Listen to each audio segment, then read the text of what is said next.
Hi everyone, welcome to Wolfie's World. Yes, I've changed the name a little bit. I think it's a little bit better than Wolfie's stuff.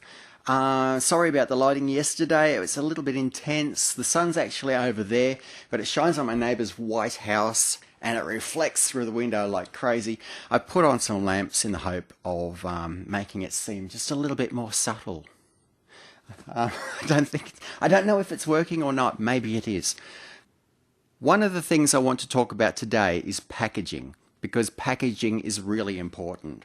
You don't want to buy off someone who's going to send you a record that's really valuable, only for them to pack it in something that's really frail and get to your end and find that it's all messed up.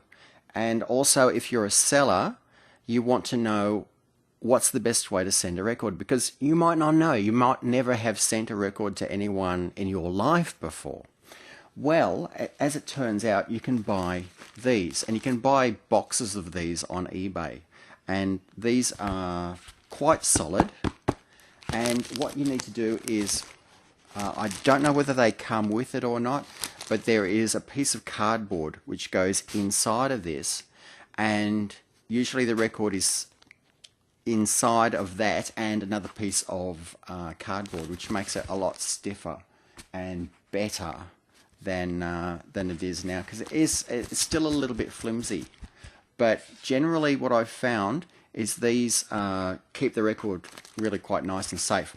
The thing that you have to worry about is when some postmen drop things like that on their corners, and the corner will just bend up, which bends the corner of your record sleeve, which is a bad thing, because, you know, if it's a collector's piece, basically people who collect those kinds of things aren't going to be interested in your record anymore because it's bent.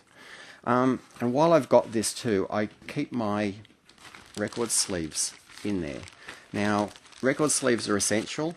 You're going to want to get some of these, and you can buy these in a job lot from eBay, usually about 100 in one pack. They're not exactly cheap, but neither are your records, so you really need to get something that's going to protect them from fingerprints and things, because you're going to handle them a lot and you're going to get fingerprints all over the covers, and that's not really good. So these are really great. But off the subject, now there's these. I was very impressed with these boxes. They came from a place called Goldmine Records, which is in Victoria, Australia, which is just down the road from me actually. And what the guy had done, these kind of look like a pizza sort of box, kind of, in a way. There's that piece of cardboard that I was talking about before. So a bit of cardboard like that is very good. I don't know whether they come with the cardboard or whether people are just cutting them off boxes and sticking them in. I don't know. Bit of my Jet's hair.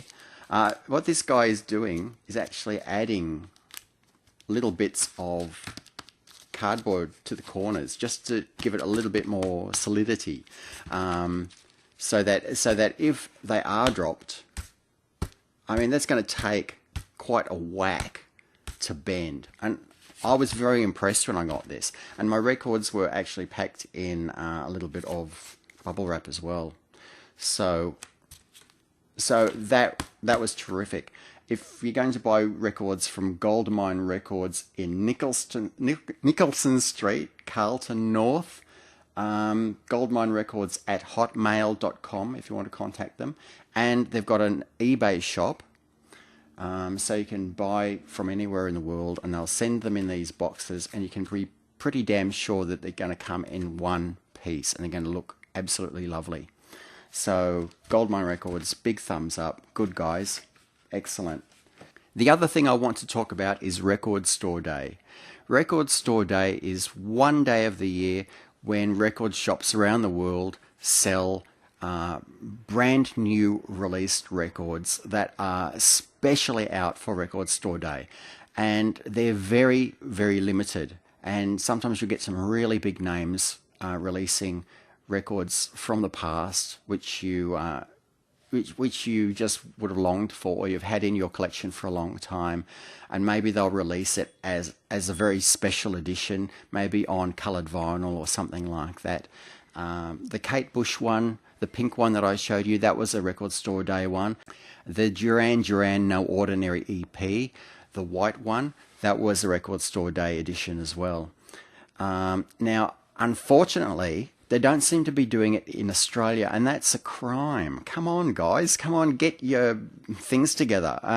I would really like to see some Australian stuff, especially something like In Excess.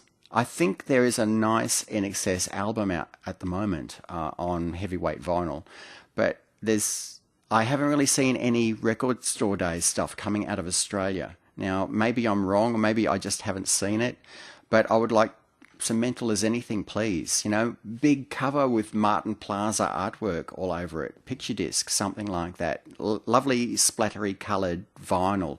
I mean, surely it can be done, don't you think? So let's hope that somebody says, hey, let's put out some vinyl from Australian acts. I think that would be fantastic. Right, the collectible stuff. Where did I put it? I don't know. Looking around for it. Aha, here it is. It's down here. I'm starting to run out of collectible stuff, actually. So this show is going to be quite short if I don't start getting more stuff. But there is more stuff coming, so don't fret. Michael Jackson, Dangerous. This came out a few years back. This is in pretty much perfect nick, I think. And I don't know whether you've seen this before, but how's that? Not bad?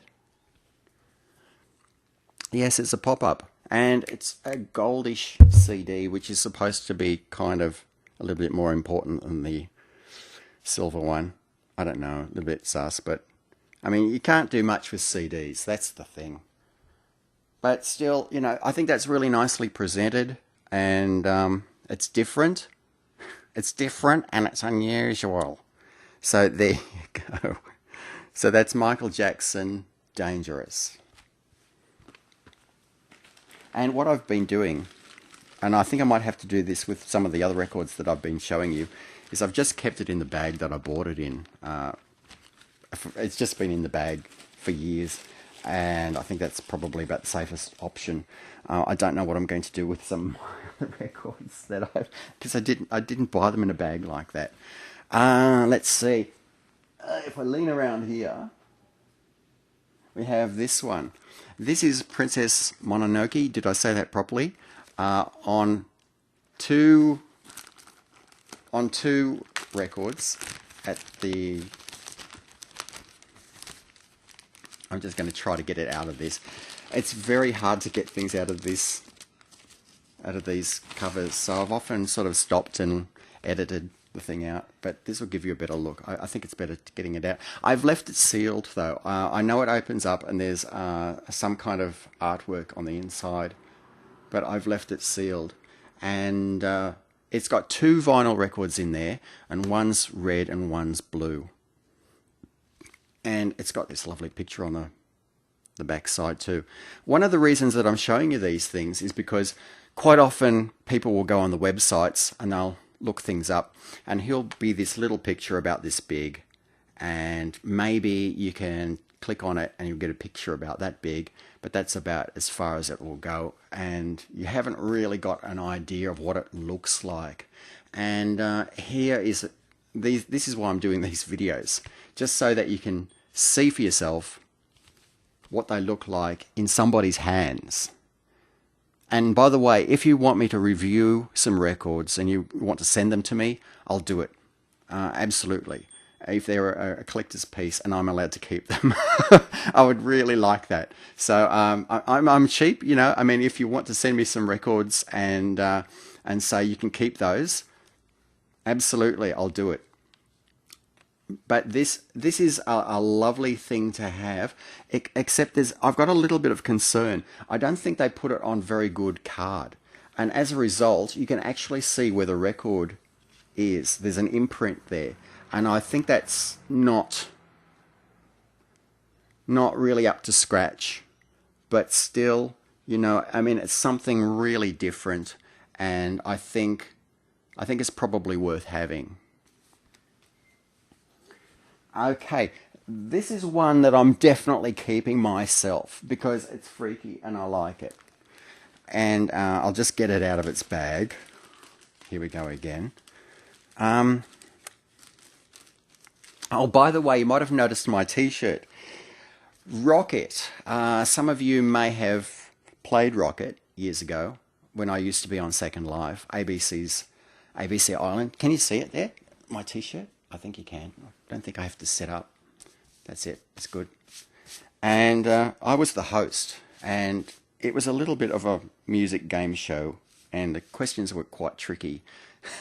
And people used to get the answers quite right most of the time, and we sometimes had a lot of fun, a lot of jokes, and it was a bit like Spicks and Specks or Never Mind the Buzzcocks, something like that.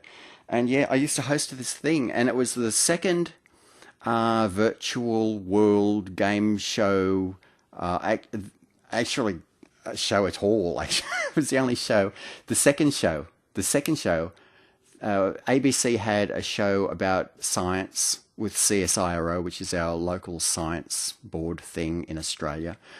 And then I did this, and it went down rather well. So in years to come, ABC is probably going to tinker with this again once the technology is more advanced and far more people can enjoy it.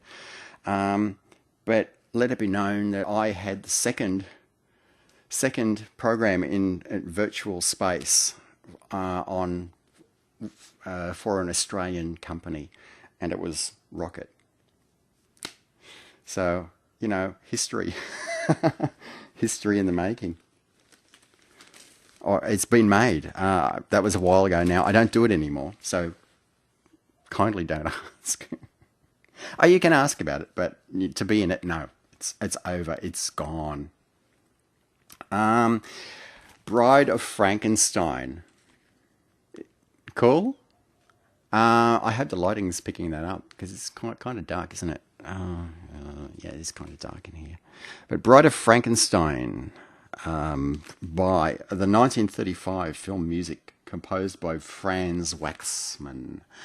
It says up there, music on vinyl, expanded vinyl edition, The Bride of Frankenstein, The Monster Demands a Mate. Limited numbered edition on slime green vinyl, 180-gram audiophile vinyl. And lovely. And I'm opening this. Can you hear this? It's being opened.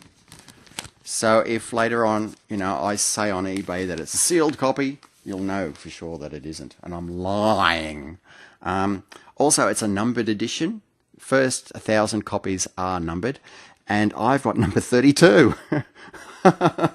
I've never had such a low number before. So I'm quite impressed by that. I've got 32. You haven't. I'm such a kid. Look at this. Oh, yes. It's actually the same as that other record that I've got, the Faith No More one that I showed the other day. It's the same technique, the same coloured vinyl. It's just called Slime and Green and made the sound a little bit creepy. But it's fun, It's fun. It's something quite nice to have. And it's just a little odd. Look, check out the labels. Can you see the label? I hope you can. And there. And inside there's a poster. I've got to show you the poster. Because it's cool. I'll just leave that there for a minute so that I had a bit of trouble getting a record in the other day. You might have noticed I was trying to get a record in to the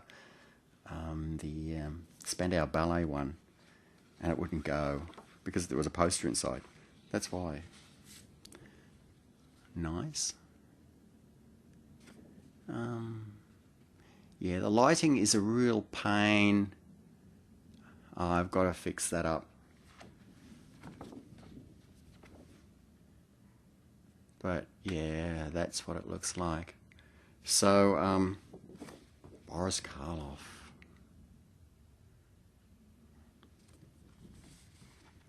And those movies, they're hardly scary these days, are they? But I don't know. I find a lot of horror from now kind of a bit of a yawn.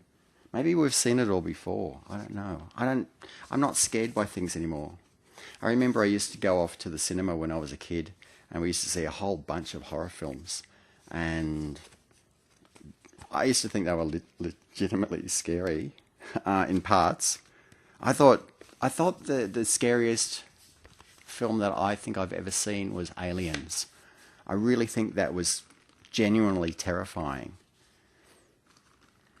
And then Sigourney called her a bitch and she got stuck into it. I thought, yeah, that was pretty great. They were quite pernicious though, weren't they? There's a word for the day. Pernicious. I didn't put it back in its cover. I should have done that. Oh, I've got too many covers. And something else that came up, and I'll just go over there and get it because it's really quite special and you've got to see it.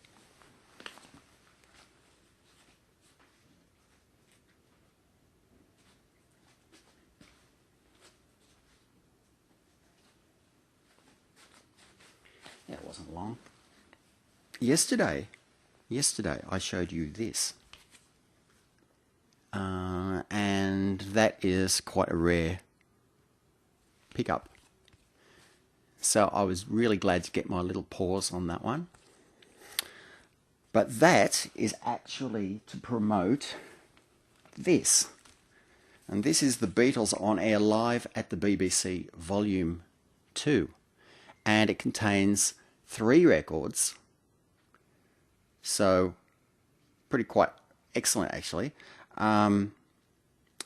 And the third record actually contains interviews with the Beatles. So that is something different. That's something really different. And there's a lot of sort of conversation, like the Beatles are just talking with somebody on the radio. Actually, no, that's the other one. I haven't actually heard this one yet. I have played I listened to it digitally. That's how I did it. It's still sealed. I don't really think there's any need to open it. I don't think it's a gatefold thing or anything like that. I think the albums appear to sort of slip inside here and you just pull them out.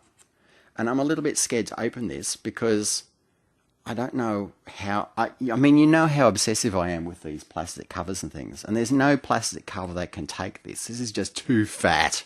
You can see the thickness of it there. So I'm not exactly sure what I'm going to do. Maybe I'm going to treat it like the Michael Jackson Dangerous thing.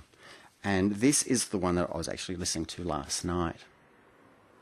There goes Katie's Jet's Fluff. Katie was my other dog, in case, every so often I slip and I say Katie, and I lost Katie recently. She was lovely.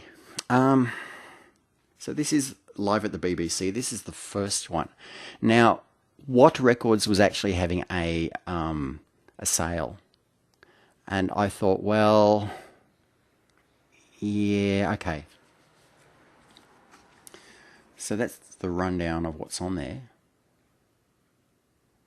And I think this is a jolly good item to have. It's remastered, featuring 71 tracks over 3 heavyweight vinyl records. So this is very, very nice. If you're a Beatles fan, I'm sure that you will enjoy having this. And the other one too. So maybe get them both together. If you know somebody who's a Beatles fan whose birthday is coming up, it's probably a good idea to consider that. Now you can go to What Records in the UK for that. I'm sure Goldmine Records has probably got a few copies. They're not incredibly rare. They're on just black vinyl. But I mean, they will sell out eventually. And generally at the moment, anything that's considered to be, anything that's put out on vinyl at all is considered to be a collector's item because it's not put out in a massive amount. But also, the other thing is, if you want, you can get these on CD. So if you're not particular about the collector's item thing, but you want to hear all the songs, yep, they're on CD. And you can pretty much get that anywhere. So Anyway, that's it for me today. I can stop blabbing and I can start editing things together, and then I can put it on YouTube for everyone to enjoy. I hope you have a good day. And I probably won't be back for a little while, but don't worry. I've got some records turning up, and as I said, if you want me to review anything, I'll certainly be glad to do that, providing I can keep the records, because I'd really like to do that. I'm after anything that's coloured vinyl, gatefold, a little bit rare or a little bit strange and unusual, picture discs, anything like that. If something comes out that's a bit odd, I'd like to see it. And also, yeah, I'm getting about, I think I'm getting about there's about 3 or 4 records to turn up yet, and I would really like to make another little show showing those off. Don't forget you can contact me on Twitter and Facebook and G Plus and Discogs and WordPress and a whole list of other things. And don't forget to leave a comment for me on YouTube. That'd be fantastic. I'd really like to know what people think. If you've got any suggestions or you would like to ask me a question about music, please go ahead. I would love it. So that's all for today. Thank you very much. Bye-bye.